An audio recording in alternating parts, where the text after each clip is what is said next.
மீனராசி மீன லக்னம் குரு பகவான் ஆட்சி பலம் பெற்று சுக்கிரன் உச்சமாகி புதன் நீசம் அடையக்கூடிய காலபுருஷனுக்கு 12வது ராசி மீனம் அப்படின்னு சொல்லும்போது அது நீர் ராசியாக இருக்கிறதுனால எவ்வளோ ஒரு பிரச்சனைகள் இருந்தாலும் வாழ்க்கையில் நீந்தி கடந்து வந்துடுவாங்க அப்படிங்கிறத சொல்லுது. நிறைய கிரகங்கள், அதாவது எந்த கிரகமும் ஆட்சி உச்சம் பெறாத வீடு தனுசு, அவருடைய இன்னொரு வீடு வந்து பார்த்திங்கன்னா மீனம். அப்போ இந்த ரெண்டு வீட்டுக்கும் என்னங்க டிஃப்ரென்ஸ் அப்படின்னு கேட்டிங்கன்னா, மீனம் ஒரு விஷயத்தை பொறுத்தவரையும் ரொம்பவே அலசி யோசித்து ஆராய்ஞ்சு முடிவெடுக்கும். அவ்வளோ சீக்கிரம் வந்து பார்த்திங்கன்னா பெருந்தன்மையாக இருக்க மாட்டாங்க. நமக்கு என்ன அப்படிங்கிறதுல ரொம்ப தெளிவாக இருக்கக்கூடிய மீனராசி மற்றும் மீன லக்னம். ஏதோ இன்னைக்கு நேரம் சரியில்லாத மாதிரி கிட்டத்தட்டவே வந்து ஒரு பெரிய அளவுக்கு வளர்ச்சிகள் இல்லை இந்த 3 வருஷத்தில் அப்படின்னு சொல்கிற மாதிரி ஒரு நிலைமை.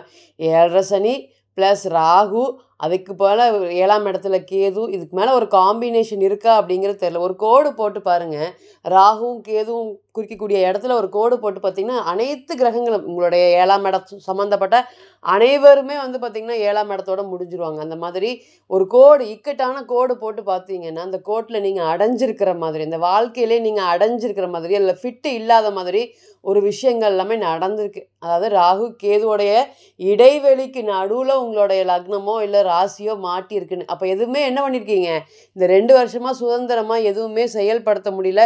இன்னொருவர் சொல்கிறத கேட்டுட்டு வாழ்கிற மாதிரி இருக்குது. நானாகவே இருந்தீங்களா அப்படின்னு கேட்டிங்கன்னா இல்லவே இல்லை.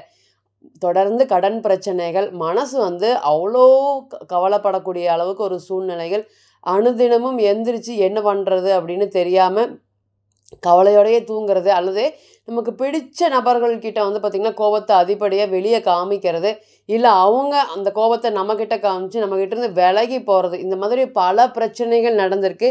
மீனத்தை பொறுத்தவரையும் வந்து பார்த்திங்கன்னா ஒருத்தர் அஷ்யூரிட்டி கொடுத்துருப்பாங்க, நீ எங்கேயே இருப்ப, எங்கள் கூடயே இருப்ப. வேலை செய்கிற இடத்துல 10 வருஷம் ஆகட்டும் 15 வருஷம் ஆகட்டும் ஒரே இடத்துல வேலை செய்வாங்க. அந்த வேலை செய்கிற இடத்துல வந்து பார்த்திங்கன்னா கிட்டத்தட்ட பணம் எவ்வளோ வருது, எவ்வளோ போகுதுன்னு எல்லாமே நான் தான் பார்த்துக்கிறேன். இந்த வேலை, இந்த தொழிலில் வந்து 20 வருஷமாக இருக்கேன், 25 வருஷமாக இருக்கேன், அதை பண்ணுறேன், இதை பண்ணுறேன்னு சொல்லி என்னை வந்து காப்பாற்றிடுவேன்னு சொன்னாங்க. ஆனால் இந்த 7.5 சனி காலமும் சரி, கோச்சாரத்தில் ராகு வந்தது, நானே வலுக்கட்டாயமாக வேண்டாம் அப்படின்னு சொல்லி வர மாதிரி ஒரு சூழ்நிலைகள். நீங்கள் வரும்போதும் அவங்க ஏதாவது உங்களுக்கு பண்ணுனாங்களா அப்படின்னு கேட்டிங்கன்னா இல்லை. நீங்கள் எப்படா வெளியே போவீங்க, இந்த மாதிரி நம்பிக்கை துரோகங்கள் பண்ணாத இடமே இல்லை. அந்தளவுக்கு வந்து பார்த்திங்கன்னா பணத்தை வாங்கிட்டு ஏமாற்றிட்டு போகிறது, பணத்தை வாங்கிட்டு உங்கள் முன்னாடியே சந்தோஷமாக சிரிச்சிட்டு இருக்கிறது, தரும்போது தரேன் அப்படிங்கிற மாதிரி சொல்கிறது, நிறையா வழியில் பிரச்சனைகள் சந்திச்சுட்ருக்கீங்க. வீட்டுக்குள்ளே 2 பாம்பு இருந்தால் எப்படி இருக்கும், அந்த மாதிரி தான் ராசியில் பாம்பு இருக்கும்போதும் சரி, லக்னத்தில் பாம்பு இருக்கும்போதும் சரி. ராசியில் பாம்பு இருக்கும்போது கூட நம்ம சமாளிச்சிடலாம், ஏன்னா உடலும் மனசு தான் பாதிப்படும். ஆனால் லக்னத்து மேலே இருக்கக்கூடிய ராகுக்கு பலம் ரொம்பவே அதிகம். அது வந்து பார்த்திங்கன்னா இன்றைக்கி ஒன்று இருக்கிறத நாளைக்கு இல்லாமல் பண்ணக்கூடிய ஒரு சக்தியை கூட அந்த ராகு கிட்டே இருக்கா அப்படின்னு கேட்டிங்கன்னா ஏறக்குறைய இன்றைக்கி ராகு வந்து 1 டிகிரியை கடந்து இறங்கி வந்துட்டார். வீட்டிலேருந்து பாம்பு வந்து வாசலுக்கு வந்த மாதிரி ஒரு ஃபீல். அந்த அளவுக்கு வந்து பார்த்திங்கன்னா குடும்பத்தில் பிரச்சனைகள் எல்லாமே படிப்படியாக குறைஞ்சிட்ருக்கா அப்படின்னு கேட்டிங்கன்னா எஸ், நிச்சயமாக குறைஞ்சிட்ருக்கு. இந்த நேரத்தில் ராசியிலேயே சனீஸ்வர பகவான் 7.5 சனியாக ஆரம்பிச்சிருக்காரு, ஜென்ம சனியாக. ராசிக்கு 11ஆம் அதிபதி தான் உங்களுடைய சனீஸ்வர பகவான். ஸோ அந்தளவுக்கு ராகு அளவுக்கு பயப்பட தேவையா அப்படின்னு கேட்டிங்கன்னா முதல் தேவையில்லை. இவங்க 2 பேரும் முதல் ராகுவும் கேதுவும் முதல் இடத்த நோக்கி நகரணும். 6ஆம் இடம் நோக்கி 12ஆம் இடத்தை நோக்கி நகர்ந்தாங்கன்னா கொஞ்சம் மீனராசி மற்றும் மீன லக்னத்திற்கு ரிலீஃப் கிடைக்கும். மன ரீதியாகவும் சரி, உடல் ரீதியாகவும் சரி, பெரிய அளவுக்கு பலம் எதுவுமே இல்லை. ஹாஸ்பிட்டல் போகிறோம், செக்கப் பண்ணுறோம், எதுவுமே இல்லை. இருந்தாலும் நோய்வாய்ப்படுற மாதிரி இருக்குது, ரெக்கவரி ஆகவே முடியல அப்படின்னு நிறையா கவலைகளும் போயிட்டுருக்கு. இதுக்கு இடையில வந்து பார்த்திங்கன்னா திருமண வாழ்க்கை அப்படியே நிச்சயமற்ற வாழ்க்கை மாதிரி, இன்றைக்கி ஏதோ ஏனதானன் இருக்குது, நாளைக்கு ஏதோ ஏனதானன் இருக்குது, இது எல்லாமே சரியாயிருமா, இதெல்லாம் ரொம்ப கேள்விக்குறியாக இருக்குது. நல்லவங்க தான், ஆனால் ரொம்ப நல்லவங்களாக இருக்கக்கூடாதுங்கிற பெரிய பாடத்தை பாருங்கள். குரு இன்றைக்கி எனக்கு என்ன அப்படின்னு போயிட்டு இது காப்பாற்ற வேண்டிய குரு 3ல் இருக்கார். இதுவே பிறந்த கால ஜாதகத்தில் வந்து பார்த்திங்கன்னா குரு ராசி இருக்கிறவங்கள தன்னம்பிக்கையாக ஜெயிச்சு வெளியே வந்திருப்பாங்க. ஆனால் பிறந்த கால ஜாதகத்திலே குரு பாதிப்படைஞ்சவங்களுக்கு எல்லாத்துக்குமே கேளுங்க, மீனராசி மீன லக்னத்தில் இந்த கடந்த வருஷங்கள் எல்லாமே கொடுமையாக இருக்கிற மாதிரி ஒரு சுச்சுவேஷன். இந்த சூழ்நிலையில் வந்து பார்த்திங்கன்னா சனீஸ்வர பகவான் மற்றும் சுக்கிரனுடைய இணைவு உங்களை ராசியிலேயே அமைஞ்சிருக்கக்கூடிய பலன்கள் உங்கள் எல்லாருக்குமே தெரியும். மீனத்தை பொறுத்தவரை 3 8ஆம் அதிபதி சுக்கிரன் மற்றும் சனீஸ்வர பகவானுடைய இணைவு, சனி சுக்கிரனுடைய இணைவு கிட்டத்தட்ட 1 மாத காலங்கள் மீனத்திலே பயணிக்கக்கூடிய நாட்கள் எப்படி இருக்க போகுது, என்ன மாதிரியான பலன்களை தரப்போகுது, பாசிட்டிவ் என்ன நெகட்டிவ் என்ன, நெகட்டிவ்லேருந்து நம்ம எப்படி நம்மளை தற்காத்துக்கிறது, பாசிட்டிவான பலன்கள் வரும்போது அதை எப்படி அதிகப்படுத்துறது, இது எல்லாமே பார்க்க போகிறோம். ஓம் சுக்கிர பகவானே போற்றி போற்றின்னு சொல்லி அவர் பாதம் வணங்கி முதல் தர யோகமாக சனீஸ்வர பகவான் ராசியில் வந்திருக்காரு. ஜென்ம சனின்னு பார்த்து பயப்பட தேவையே இல்லை.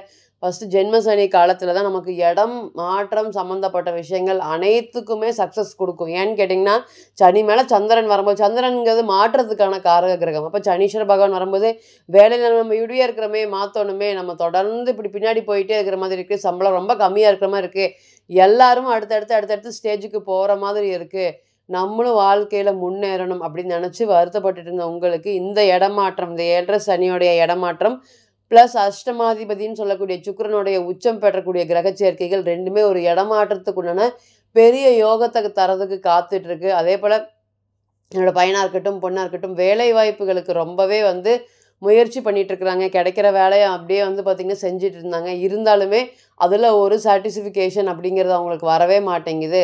புதிய வேலை வாய்ப்புகள் சம்மந்தப்பட்ட விஷயத்துக்கு முயற்சி பண்ணலாமா, அப்படி முயற்சி பண்ணுறதுனால எல்லாமே நடக்குமா, பாசிட்டிவாக இருக்குமா, என் பையனாக இருக்கட்டும் பொண்ணாக இருக்கட்டும் சம்பாதிக்கணும்னு ரொம்ப ஆசைப்பட்றாங்க, விருப்பப்படுறாங்க, சம்பாரிச்சுட்டு செட்டில் ஆகிட்டு கல்யாணம் பண்ணிக்கலாம் அப்படிங்கிற விஷயத்தில் இருக்காங்க. இனியுமே இது எல்லாமே நல்லது நடக்குமா அப்படின்னு கேட்டிங்கன்னா நிச்சயமாக நல்லது நடக்கும். அதே போல் சனி சுக்கிரனுடைய இணைவு நம்ம யார்கிட்ட பார்த்திங்கன்னா பணம் கொடுத்துருந்தாலுமே, இந்தாப்பா உன்னோட பணம் நீயே வச்சுக்கோ, இந்த பணத்தை வாங்கினதுக்கப்புறம் தான் எனக்கு நிறையா பிரச்சனைகள் வந்திருக்கு. ஏன்னா சனி சுக்கிரனுடைய இணைவு பணத்தை பார்த்திங்கன்னா நம்ம திருப்பி கொடுத்தவங்க திருப்பி கொடுக்கக்கூடிய காலமாக இருக்கும். அப்போ இத்தனை நாளாக பணத்தை வசூல் பண்ணாமல் ரொம்பவே இழுத்தடிச்சிட்டு இருக்கக்கூடிய நபர்கள் அனைவருக்குமே இனியே வரக்கூடிய காலங்கள் அனைத்துமே கொடுத்த பணத்தை திரும்பி வாங்கக்கூடிய காலமாக இருக்கும். அதே போல் அஷ்டமாதிபதி ராசிக்கு வர்றது அவ்வளோக்கா நல்லதா அப்படின்னு கேட்டிங்கன்னா நல்லது இல்லை.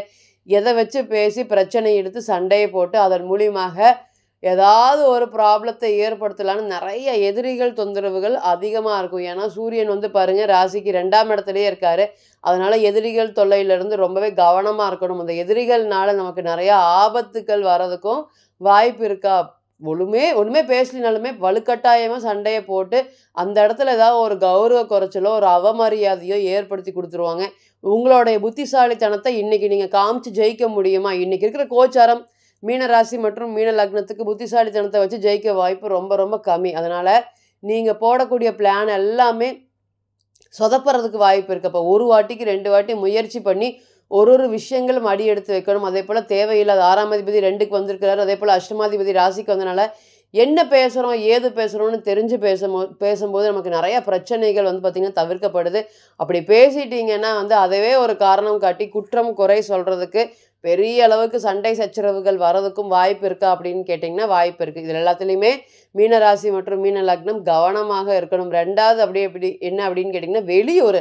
நான் இங்கே இருக்கிறதே எனக்கு ஆகாதுங்க, நிறையா பேரை ஏற்றி வளர விட்ட மீனம் இன்றைக்கி நம்ம வெளியே போய் ஏதாவது பொழைக்கிறனா பொழைச்சிக்கலாம்ப்பா, இவங்க மத்தியில் வாழ முடியாது, இவனுக்கு ஏதாவது ஒன்று சொல்லிகிட்டே இருக்காங்க அப்படின்னுங்கிற ஒரு சூழ்நிலைகள் வந்துடுச்சு. இனி வரக்கூடிய காலங்கள் அது எல்லாத்துலேருந்துமே ஒரு நல்ல ஒரு மாறுபட்டு ஒரு புதிய சம்மந்தப்பட்ட விஷயங்கள் புதிய வேலை வாய்ப்புகள் சம்மந்தப்பட்ட விஷயத்துக்கும் நல்ல ஒரு யோகத்தை கொடுக்கறதுக்கு காத்துட்ருக்கு. மீனத்தை பொறுத்தவரை மெயினாக சந்திக்கக்கூடிய பிரச்சனைகள் கடன் பிரச்சனைகள், 2வது திருமண வாழ்க்கை நிச்சயிக்கப்பட்ட திருமண வாழ்க்கையாக இருந்துட்டு போயிட்டே இருக்குதுங்க. ஏதோ ஏனோ தானே இருக்குது. அன்றைக்கி ஒருத்தவங்க சொல்கிறாங்க, இன்றைக்கி ஒருத்தவங்க சொல்கிறாங்க, குடும்பத்தில் பலருடைய தலையீடு இருக்குது. அது உங்களுக்கு எல்லாருக்குமே தெரியும். மீனத்தை பொறுத்தவரை யார் தலையிட்டாலுமே பிடிக்கவே பிடிக்காது. தன்னுடைய விஷயத்தை தானே பேசணும்னு நினைக்கக்கூடிய நபர்கள். இனி இந்த கணவன் மனைவி பிரச்சனைகள் எல்லாமே சுமூகமாக தீர்வதற்குண்டான வாய்ப்புகளை ஏற்படுத்தி கொடுப்பார். ராகு கேது பயிற்சி கடந்ததுக்கு அப்புறம் ஒரு நிம்மதியான பெருமூச்சு விட்டு லைஃப்பில் அடுத்த ஸ்டேஜுக்கு போகலாம். திருமண வாழ்க்கையை கொஞ்சம் ஓரமாக வச்சுட்டு வேலை வாய்ப்புகள் சம்பாதிக்கிறதுக்கு போகலாம் அப்படின்னு சொல்லக்கூடிய ஒரு நல்ல ஒரு யோகமான கோச்சார காலமாக இருக்கும். அப்படிங்கிறதுல எந்த ஒரு மாற்றமும் இல்லைங்க. இப்போ நீங்கள் கேட்டுச்சுட்டு இருந்த அனைத்துமே கோச்சார பலன்கள் தான். சனீஸ்வர பகவான் சுக்கிர பகவானுடைய இணைவு கிட்டத்தட்ட 1 மாதம் மட்டுமே இருக்கும். அப்போ கோள்களுடைய சாரம் அனுதினமும் மாறும். இன்றைக்கி ஒரு கிரகம் ஒரு நட்சத்திரத்தில் பயணிக்கும், நாளைக்கு அதே கிரகம் வேறு நட்சத்திரத்தில் பயணிக்கும். இப்போ பிறந்த கால ஜாதகம் அப்படிங்கிறது 100%, கோச்சாரம் 40லேருந்து 60% மட்டுமே பொருந்தும். தனிப்பட்ட ஜாதகத்தை நம்ம எடுத்து தசா புத்தி நடப்பு அந்தரம் கணிக்க போது கிரகம் பெற்ற பலம் பலவீனம் அடிப்படையில் பலன்கள் கூடவோ குறையவோ செய்யும். அப்படிங்கிற எந்த ஒரு மாற்றமும் இல்லை. தனிப்பட்ட ஜாதகத்தை நீங்கள் ஆலோசனை பண்ண விருப்பப்பட்டால் கீழே இருக்கக்கூடிய நம்பருக்கு கான்டாக்ட் பண்ணுங்கள். நான் வணங்கக்கூடிய நரசிம்மர் உங்கள் எல்லோருக்குமே நல்ல வளமான வாழ்க்கையை ஏற்படுத்தி தர நிச்சயமாக பிரார்த்தனை பண்ணிக்கிறேன். மீண்டும் ஒரு பதிவில் உங்களெல்லாம் சந்திக்கும் வரை உங்களிடமிருந்து விடை பெறுவது உங்கள் அஸ்ட்ரோ புவனேஸ்வரி. நன்றி, வணக்கம்.